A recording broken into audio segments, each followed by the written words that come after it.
Hello everyone. This is What If Naruto Bastard Son of Minato Dark Konoha Part 3 and this is Milton_fanfiction. Before we start, please do consider leaving a like, comment, subscribe and turn on that bell notifications for new uploads. Anyways, let's begin.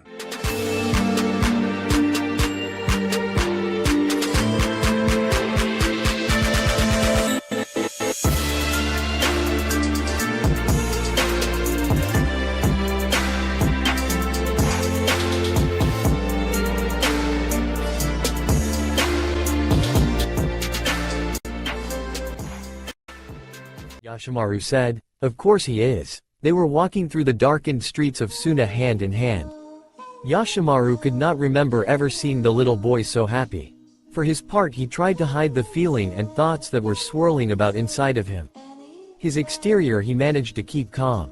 No one looking at him would ever guess he had strapped 50 explosive notes to his chest and was planning to kill himself and his nephew. When he had set out to transport Gaara home, he had determined that it would be tonight. He had tried to love Gaara, tried to see him as the last remaining link to his beloved Oni-sama. But no matter how he tried, he couldn't bring himself to love the boy. It had been his fault his precious sister had died. She'd been sacrificed to make him a living weapon. She had named him Gaara, meaning it to be a curse, the demon that loves only himself. She had died cursing him and the village. He resented Gaara, hated him for stealing her away. And yet, only a fool would blame a child for something that was inside of him. You can only choose what you do, not who you are. He's just a child after all. Those words from that woman. Why did they bother him so? Gaara wasn't just a boy. He was a monster. He was the reason his sister had died. Ending his existence was the right thing to do.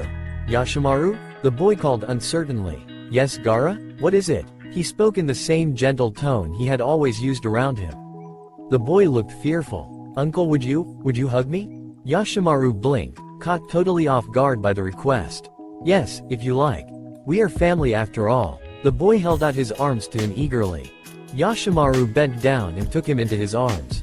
Now is the time, he thought. I should do it now while I am holding him. Warm, the boy murmured. It feels so warm. Yes, Yashimaru said quietly. It is warm. When I was a little boy, your mother would hug me like this. It always made me feel happy to have Oni-sama hug me. I wish I still had my mommy. Gaara said. Yes, so do I. Gaara looked up at him. Yashimaru, if my mother were alive, would she hug me? Of course, if she had lived she would have treasured you and always wanted to hold you. I miss her, he said. But I'm glad I at least have you, uncle. He hesitated. He doesn't seem like a monster right now. He picked Gaara up and began to carry him in his arms. Let's go home, Lord Gaara. As they approached the Sabaku mansion, a lone figure waited for them by the gate. Father, Gaara said nervously. Gaara, he spoke coolly. He had never once referred to him as son and didn't ever plan to. You seem unusually happy. I got to visit with my friends and their family. I see. They say I can visit them whenever I want. Is it all right if I go see them again tomorrow? The case cage gave a curt nod. Certainly, spend as much time with them as you like. The man then shifted his focus to Yashimaru. I am a little surprised to see you here. I had thought you were going to handle that mission I'd assigned you tonight. Yashimaru bowed his head. I apologize, Case Cage-sama, but I have had a change of heart. With your permission, I would like to decline the assignment. I see, the man said neutrally. That's fine. I won't force you into it. Thank you, Case Cage-sama. As the case cage watched Yashimaru bring Gaara inside, an interesting idea was forming. Perhaps there's a way to solve my problem and still keep him for the future. The following morning, Kushina and all the ninja of her party were once again in the tower lobby. Here we go again, she muttered quietly. Excuse me, the secretary that dismissed them at the end of each business day approached them. Now what? Kushina wondered. Yes? The secretary bowed and motioned for them to follow her. The case cage will see you now. Every ninja village had its own traditions and own way of doing things. The long-delayed audience with the case cage only served to remind her of that. It wasn't the fact that she and the others were required to submit to a search and had to hand over all their weapons. Though letting a stranger take her katana almost felt like letting someone take Naruto from her. Every village required foreign ninja be disarmed prior to meeting the village leader. Only ninja of the same village were permitted into a leader's presence armed. It had been the same way in Whirlpool and Konoha. So while she didn't like it, she accepted it. No, what she really objected to was being required to kneel. Her father had served as the leader of Whirlpool for most of his life. His title was not Kage but headsman. Visitors would offer him a bow or nod of the head as a polite greeting, and he would always return the courtesy. Though he took great pride in being the leader of the Uzumaki clan and Whirlpool village, he never behaved as though he walked above the earth.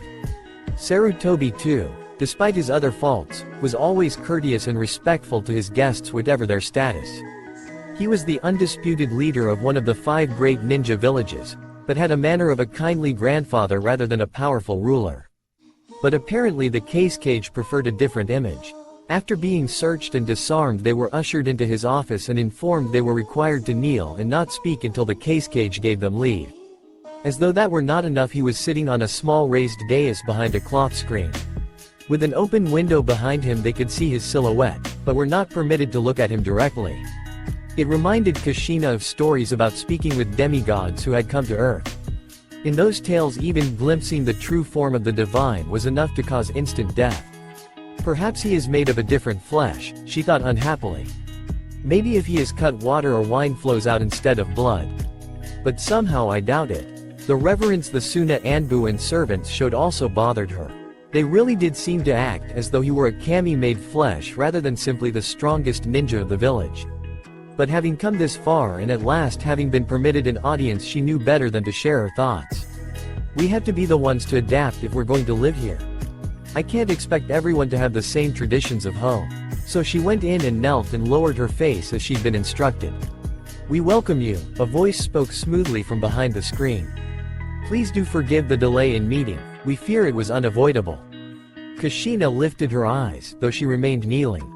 We are simply grateful to be allowed into your presence and to be given this opportunity to speak with you. Yes, the voice replied as though expecting that very answer. And what business have you brought before us? Kage-sama, we have come before you today to ask your leave in re-establishing our clan here in the village of Suna. If you will grant us a home here and recognize us as a clan, then we will pledge to you the same devotion and loyalty we gave to our original village. A whirlpool in the desert, the Kage said with a faint trace of amusement. Are all present included in this request? No, and you damn well know it. No, Kage-sama, Kushina answered politely.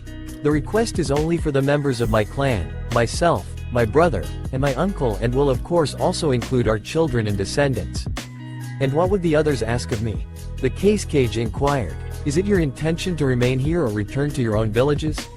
With respect, Kakashi spoke. Though I left my ancestral village, I have no desire to join another.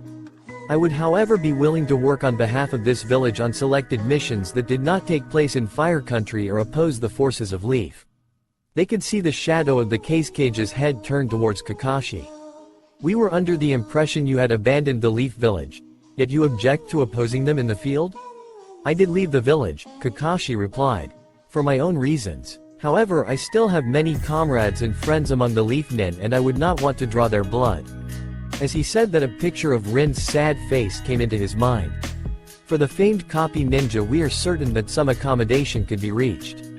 As for myself, Tsunade spoke up. I have seen too much killing already. In any case, despite everything I've gone through, I'm not ready to sever my ties with my grandfather's village. What I will do is work in the local hospital and teach others medical jutsu. That's if Kushina and the others end up staying, of course. We would be greatly honored to have the services of the legendary Sanin Tsunade, even if it is limited. Shizune hesitated and had to gather herself. I would like to stay a while and help the lady Tsunade and the others. But at some point I would want to return home to Konoha. Tsunade looked at her apprentice slightly disappointed, but said nothing. We understand, you will of course be free to leave whenever you choose. The silhouette seemed to focus back on Kushina. This village suffered terrible losses in the previous war, losses that have left Suna short-handed. We would be pleased to welcome 3 Jonin into our service. We offer each of you the honored title of Suna Ninja and the rank of Jonin. What about a residence and recognition of our rights as a clan? Kushina asked warily. We fear we cannot grant you such. You will be welcomed into the village and permitted to serve as regular ninja. Kushina's mouth set in a hard line. I am very sorry, Kage-sama, but I am afraid that is not good enough. If we are to come here and serve you in this village, then we must be granted the rights and privileges of a clan. Must you? The voice said much too gently. In Suna there are only 8 clans. They are referred to as the 8 Great Houses. They are each guaranteed a place on the Council of Wind and granted all sorts of special privileges and rights. Were we to recognize you as a clan, Suna would have a 9th Great House. Why should we allow you such an honor when all you bring with you are 3 ordinary ninja? Kushina clenched her hands and tried to keep the fury from her voice. With all due respect, Kage-sama, the Uzumaki have never been ordinary ninja. If you doubt me, you have only to speak to the Tsuchikage or any other ninja from Iwa. Actually, we spoke with the Tsuchikage some years ago prior to the war. Back when we were negotiating, before we became Kage. You would be interested to know that the Tsuchikage did mention your clan. He also praised of it. Not only Kushina but Saishu and Shinzo all wore matching expressions of total disbelief. Forgive me, Kage-sama, but I find it hard to believe that the Tsuchikage would ever praise us. We were the most bitter of enemies. Well, it was praise of a sort. He was speaking of his intentions in the coming war and mentioned he planned to conquer Whirlpool before moving on to Waterfall. I believe his exact words were, "The land there isn't really worth having. But it's worth destroying just to get rid of the damn Uzumaki." Kushina heard her brother chuckle. Dad would have liked that. Kushina smiled fondly. Yeah, I think he really would have. Still, the Kage continued. Even if you were fierce opponents of the Rock Ninja, that alone is insufficient reason to grant you the title of clan. Clans are normally created because they have some unique ability. Tell us, does your clan possess a Kekkei Genkai? We do not, Kushina admitted. But clans are formed because they possess either a unique ability or skill. We Uzumaki have always been recognized as the most skilled of swordsmen. All 3 of us who kneel before you are 5th level blade masters, the highest rank. We are the deadliest users of the katana in all the elemental lands. The head behind the screen bobbed up and down. A most useful skill we grant, but still insufficient for establishing a great house. With all due respect, Kage-sama, our skills and training techniques are worthy of recognition. I am certain other villages would agree. We are ready to be your most faithful and devoted guardians, to fight for you and lay down our lives for you, as my clan did for 300 years in Out Village by the sea. But only if you permit us to be a clan. We will not remain here if we are to be treated as ordinary ninja. And as our friends have stated, they will not remain either. Surely the services of 3 expert swordsmen, the world's top medic nin, and the famous copy ninja warrant the establishing of a new clan? She saw his arms come together front of her chest.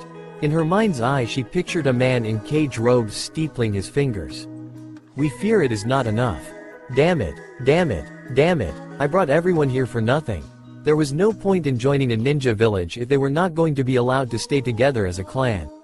A clan meant your fighting style and your traditions were always respected. It meant that each generation would grow up together strong and united, bound together not just by blood and by name but by custom and common practice. The Uzumaki had been a clan for 300 years and had been among the founders of Whirlpool. She would not be the one to let her beloved clan begin to wither and fragment.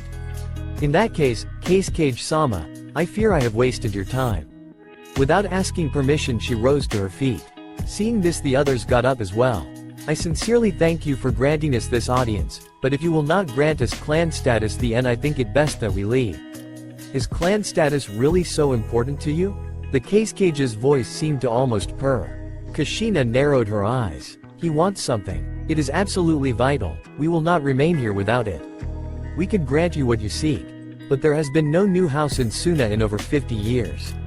Were we to grant you such an extraordinary privilege, it would require some equally extraordinary service in return. I see, she replied carefully. Does the Kage have a particular service in mind?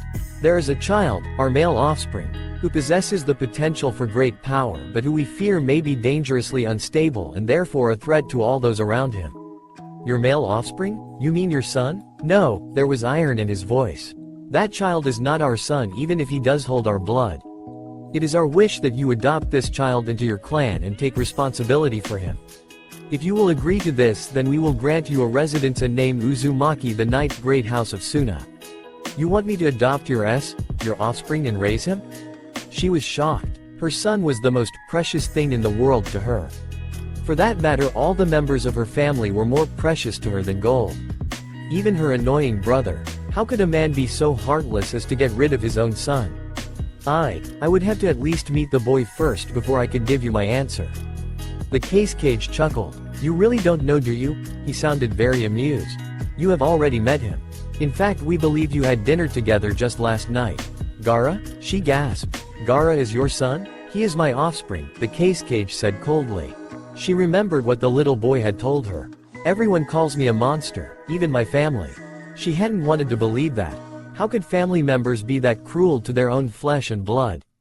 Now, shockingly, it turned out that Gaara was part of the ruling clan. She'd assumed he was just part of a regular ninja family. And the Cage, his father, refused to refer to him as son. What sort of cruel heart does he have? Will you accept our terms? We must tell you that once Gaara is adopted, he will be expected to obey the laws and customs that other ninja follow.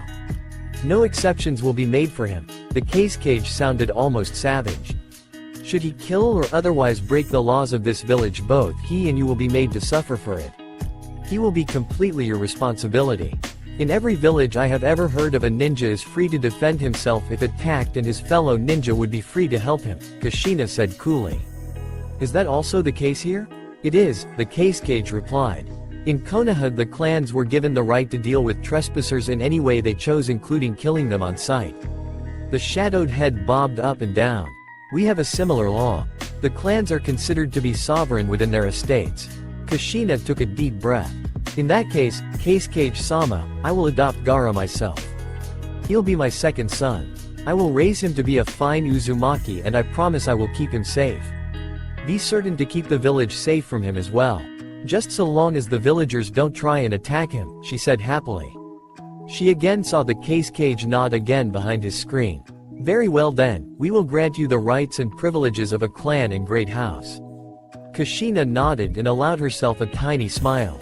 The Uzumaki of Suna, the whirlpool of the desert. She liked the sound of that. Following the most eventful meeting with the Cage, the Uzumakis and the others returned to their hotel suites. There was a lot to plan. Once they were given their new residence, they would move into it and start preparing it. Their furniture wouldn't arrive for about 2 weeks, but Kushina wanted them all to move into it as soon as possible. Kushina would also need to welcome Gaara into the clan and family. Since he was already friend to her son and nephews, she hoped it wouldn't be too difficult. They would also need to learn about their new home, the laws, local customs, and power structure. Kushina had a depressing certainty that a lot of people were going to resent her and her clan. As in Konoha, she and the others were likely to be viewed as outsiders who had just shown up and stolen something they had no right to. Great house status. Kushina was determined to do everything she could to fit in, while holding firm to her clan's traditions, of course.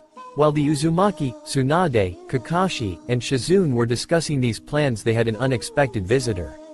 Yashimaru, please do come in. Kushina opened wide the door and let the man inside. If you're looking for Gaara, he is at the park with Aoi and the children. No, he told her.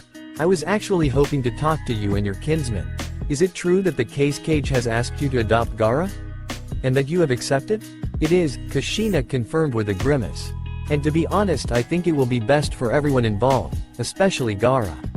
If his own family really calls him a monster and his father refuses to even acknowledge him as son, then I am sure he will be much happier living as part of my clan. Looking at him, she offered a reassuring smile. Don't think I include you in that though. It's obvious Gaara loves you and that you are kind to him. You'll be more than welcome to see him whenever you like, and of course you will remain his uncle regardless. Kushina was surprised to see that the result of her words was an expression of deep melancholy. How is it, he asked softly, that a group of strangers who know nothing of him have shown Gaara more compassion than his own family or village? Kushina blinked. Well, I have no idea why he is treated so badly. I am just treating him as a little boy. How else would I treat him? Tell me, Yashimaru asked. Did the Cage inform you the reason he is treated as he is, or the source of his power over sand? No, Kushina answered. Why am I getting a bad feeling about this? For your sake as well as for Gaara's, I feel that you need to know the full truth. He glanced at the others in the room. May I speak to you in private? Kushina looked at all of them. Would you mind? One by one everyone else filed out, leaving just the two of them. All right, Kushina said. Now what is it you want to tell me? To begin with, what I am revealing to you is an S-rank secret. By giving you this information I am committing a capital offense and placing my life in grave danger. Then don't tell me. Yashimaru, whatever it is, if it's S-rank you must not speak of it. I have to, Yashimaru said, determined. No matter the consequences, I owe it to Gaara and to you who have shown him such compassion. You deserve to know the truth about him before you adopt him. Now tell me, have you heard of the Biju? She felt ice in the pit of her stomach. Does he know about Naruto and the Kyuubi? The Biju are great demons who walk the earth. Tailed beasts of immense power. The Kyuubi who attacked Konoha was one such. She had mentioned the Kyuubi deliberately and waited to see if he would expand on that subject. Instead he merely nodded. Yes, the Kyuubi was the 9-tailed Biju. There are 8 others, including the 1-tailed Shukaku. Have you ever heard of him? Can't say that I have, Kushina admitted. Before the Kyuubi's attack I had never even heard of Biju. Well, the important thing to know is that they are indeed creatures of immense chakra and destructive force. And it is possible to control this vast power by placing the demon's spirit into a newborn using a special seal and a human sacrifice. Is that so? She asked nervously. Does he know? Does the Kage know? Yashimaru nodded sadly. Such a person is referred to as a Jinchuriki. Gaara is such a person. He had the Shukaku placed within him at the moment of his birth. While his mother, my beloved sister, was made the human sacrifice against her will. What? She gasped. Her thoughts had been focused on Naruto and his demon. Are you saying Gaara has a demon inside of him? Yes, the one-tailed Shukaku. Following the end of the war, when the Kage was elevated to his position, he began to fear that Suna would be overwhelmed by other more powerful and numerous villages. He felt there was no choice but to rely on the overwhelming power of special weapons. And so he chose to sacrifice both his wife and his son for the sake of creating such a weapon. Wait a minute, are you saying this was done deliberately? Suna wasn't being attacked and the Kage forced to act to save his village? Yashimaru looked at her in a bit dazed. Attacked? No, the Shukaku did attack the village many years before, but was captured by the first Kage and imprisoned within a metal container. The Shukaku had been contained and rendered harmless. The Kage made a deliberate choice to remove him from his prison and place him within Gaara so that the Biju's power could be harnessed. She thought she was going to throw up. When Minato had suggested using their unborn son as the Kyuubi's container, it had been an act of desperation and heroic sacrifice. Minato did not ask someone to sacrifice themselves, though if he had, she was sure there would have been countless volunteers. He felt that as Hokage the responsibility was his, and his alone. And just as he felt that sacrifice fell upon him, he felt that Naruto, as his son and heir, had the duty to act as the Kyuubi's container. It had nothing to do with gaining power. To think a man would deliberately do that not only to his son but to his wife as well. What sort of cowardly monster could be that unfeeling? And all just to make his child a weapon. I think I see why people call him a monster, she said coldly. Though so far as I can see it's this Kage that is the real monster. He was the one who made the choice. What choice did Gaara have in all this? The man slowly nodded. That is true, but I am afraid that is not how most people see it. Not even me, until just recently. The people see Gaara as the Shukaku incarnate and are terrified of him. What's more, the sealing was not properly performed. He is unable to sleep. If he ever falls asleep, the demon would gain control of his body. This forced insomnia has left Gaara a little mentally unstable. It also caused the Kage to fear he might not be able to control Gaara. So he decided to cancel the experiment.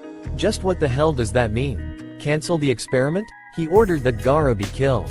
There was a long painful silence and Kushina took that in. So he murdered his wife, implanted a demon into his own son. And then when he was scared of the very situation he created, he tried to murder his son.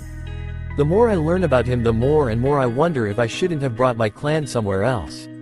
Maybe lightning wouldn't have been too bad after all. Well, Gaara is still alive. Does that mean the Kage had a change of heart? No, Yashimaru said solemnly. He sent one of his top Anbu assassins to kill him. But Gaara's sand automatically protects him from all harm. Not only did Gaara survive the assassination attempt, but he killed the man. He killed him? That little boy killed an Anbu? Yes, and that was not the only time. There have been several assassination attempts, all have ended with the assailant's death. The sand provides Gaara with an absolute defense that no enemy seems able to defeat. It also gives him lethal striking power. He may only be a child, but do not doubt that he is a living weapon of great power. Kushina shook her head. The boy was only 6. Just a year older than her Naru-kun. All ninja had to learn to deal with killing sooner or later, but to have already killed so many at such a tender age. It was horrible. She could understand why he had seemed so fearful and why he had reacted so strongly to a simple act of compassion. Just what sort of life had he had up until now? Now you know the truth of his situation. If you take Gaara into your home, you will be living with someone who will always be a bit unstable and who will have the power to kill any of you with ease. He paused. Do you still intend to adopt him?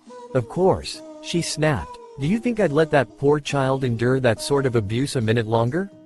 For Gaara's sake, I am very glad to hear that. He bowed low. Thank you for the great kindness you have shown him. Please take good care of Gaara. He turned to go. Yashimaru, I thank you for telling me all this. You are a good man. I can see why Gaara cares for you. No, I am not a good man at all. He left silently without looking back. When everyone else returned, they told them the news. Hearing it, Shinzo looked at his sister with wry amusement. You're going to be the mother of 2 Jinchuriki. That has got to be some kind of record. So are you still adopting him? Kakashi asked pleasantly. Of course. Aren't you just a little bit nervous about the whole mentally unstable weapon who can kill Anbu with ease? No, Kushina said flatly. That boy is no more a monster than Naruto is. He's just a scared little boy who has had nothing but hatred and abuse aimed at him. If my poor Naru-chan had stayed in Konoha alone, he would have suffered the same, I bet. I'm sure that as soon as he is brought into a loving environment, he will adapt and become much happier. And so when a little later Aoi returned from the park with all the children, everyone gathered to give Gaara the news. When Kushina informed Gaara that he would be adopted by, he stood there staring up at her. Naruto had a stronger response. Yahoo! This is so great, I get to have a real brother. He looked over to Kakashi. No offense, Kakashi-Nisan. Kakashi grinned beneath his mask. None taken. Kushina looked down at the little boy who was still just staring at her. She'd expected more of a reaction. Well, Gaara, what do you think? He answered shyly. Will you hug me and let me call you mother? Laughing at the solemn answer, she swept him up into an embrace and planted kisses all over his face. Of course, my little Gaara-kun. From now on I am your cousin, Naruto is your father, and we will all be family to you in one way or another. You are my son, Uzumaki Gaara, and from now on you will never be unloved or alone again. He smiled and closed his eyes. He wondered if the strange feeling in heart was what they called happiness. What have you done? An outraged Kage yelled at him. He was not in his formal robes now. He was not on stage giving a performance. This was the real man in his home. A clever man with great intelligence and a shrewd politician and bargainer. A man who knew how to play the angles and make people see what he wanted them to see. But behind all that was someone who was always a little bit afraid. Someone who longed for greatness but did not really possess the necessary strength of will and character to achieve it. The man who had sacrificed his precious Oni-sama in order to make a weapon. And then had decided to render that sacrifice meaningless by destroying that very weapon. How could I have ever served him? I told our guests the truth about Gaara, Yashimaru said patiently. They deserved at least that much before adopting him. And what if they refuse now that they know he is a monster? You needn't be concerned on that score, Kage-sama. Unlike you, Kushina views Gaara as a boy rather than as a monster. She still intends to adopt him. The man stared at him with unbelieving eyes. Why did you come here to tell me this? He demanded. Had you kept silent, I would not have known. But as it is, I cannot allow this to pass. You revealed an S-rank secret. This cannot be forgiven or forgotten. I know. Then why? Is your life so unimportant to you? The reason is simple, Kage-sama. I can no longer bear the shame of serving the man who killed my Oni-sama. Nor can I forgive myself for planning to kill my innocent nephew. Innocent? Gaara is a monster. Perhaps, Yashimaru permitted. But even if he is, it was not his doing. That choice was yours alone. For that I should have killed you, but my duty as a Sunanin would not allow that. I can only hope that my death will redeem my failings in life. The Kage shook his head. Your death is pointless and meaningless. He signaled a pair of guards. It will change nothing. As the two guards took him out of the Sabaku mansion to the place of his execution, Yashimaru held his head up high. Live long and well, Gaara. Oni-sama, I will be with you soon. Have a good day, dear. Aoi gave him a quick kiss, then hurried to see why little Miwa was crying. I'll see you later, Shinzo said and headed out the door. It was his day to take care of training. Even though it was still morning, it was already getting hot. He and the others had taken to wearing turbans like the locals did. Though unlike most of the locals who mostly wore shades of tan and gray, he and the rest of his clan wore the black and red of their traditional battle dress. That made them stand out, but it was part of their clan tradition and identity. There was never any thought of giving them up. Stepping out into the courtyard of the Uzumaki complex, he was still struck by how bland it looked. They had been given a large house with 8 bedrooms and a courtyard running out 100 yards in each direction. The entire compound was surrounded by an iron fence. By local standards, it was a luxurious local, and he had to admit the house itself was very nice. But it was the courtyard that always bothered him. It was just empty ground. Nothing but sand and gravel. In Suna, water was considered more precious than gold, and the laws concerning how it could be used were absolute. Even the case cage could not violate them. Lawns were not permitted, and even gardens could only be grown to produce specific herbs and required a permit. The original Uzumaki compound had been filled with luscious grass, and in their home in River Country they'd also kept a nice lawn. It still seemed odd to him to think that even though they were an official clan with a seat on the Council of Wind, they could not even have a lawn. It was just one of the many differences he'd had to get used to. Out in the courtyard, the boys were already waiting for him. All of them were dressed in black and red body suits with swords on their backs and other equipment hanging on their belts. Walking up to them, he gave them all a big smile. Has everyone got a full water canteen? Immediately both Michio and Minori groaned, while Gaara simply nodded. Yeah, Naruto said energetically. Michio looked at his blonde cousin with an annoyed frown. Do you have to be happy about going out to the wastes? Naruto looked back at him with an unapologetic grin. You bet, since that means we'll do some jutsu training. Shinzo nodded his head in silent agreement. The courtyard was more than big enough for regular practice. But jutsus needed a lot more room to be used safely. Uncle Shinzo? Yes, Gaara? He knew what the boy was going to ask. And sure enough, will we also be working with taijutsu and sword work? Don't we always? The boy looked at him questioningly. I still don't understand why I have to learn taijutsu or how to handle a sword. I won't ever need them, I'll always fight with my sand. To prove his point, the sand at his feet leapt into the air and danced around him violently. Unfazed, Shinzo gave the same reply that he, his uncle, and his sister always gave to that question. You need to learn taijutsu because it's an absolute basic skill for any ninja. If your sand should ever fail you for any reason, you can still defend yourself with fists and feet. The same applies for your sword. Plus it's a clan tradition that all Uzumaki learn how to wield the blade. Gaara looked anything but convinced, but he still nodded and let the sand settle back down around his feet. Yes, uncle. Shinzo had no doubt that Gaara would bring up the same point again tomorrow and the next day and the day after. The boy was tireless if nothing else. Dad, Michio spoke up.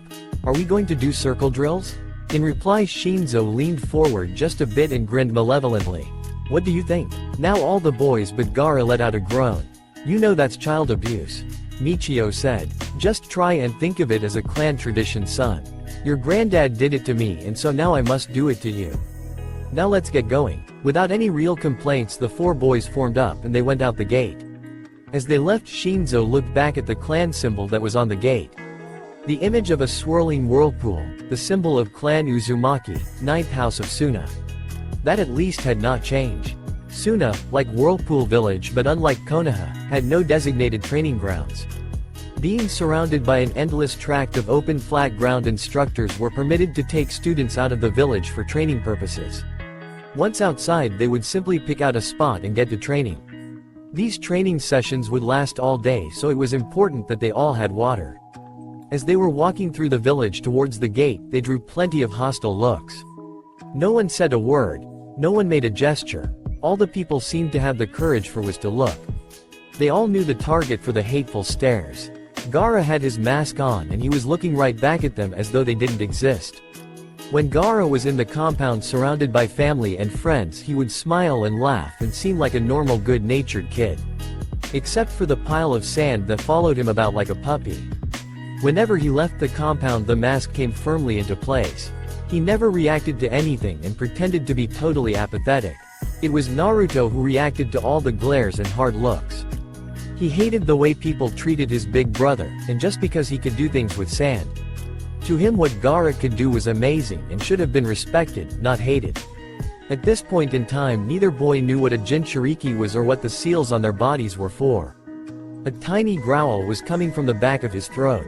Naruto, Shinzo said sharply. He could see his nephew was getting ready to let the people around him know what he thought of them.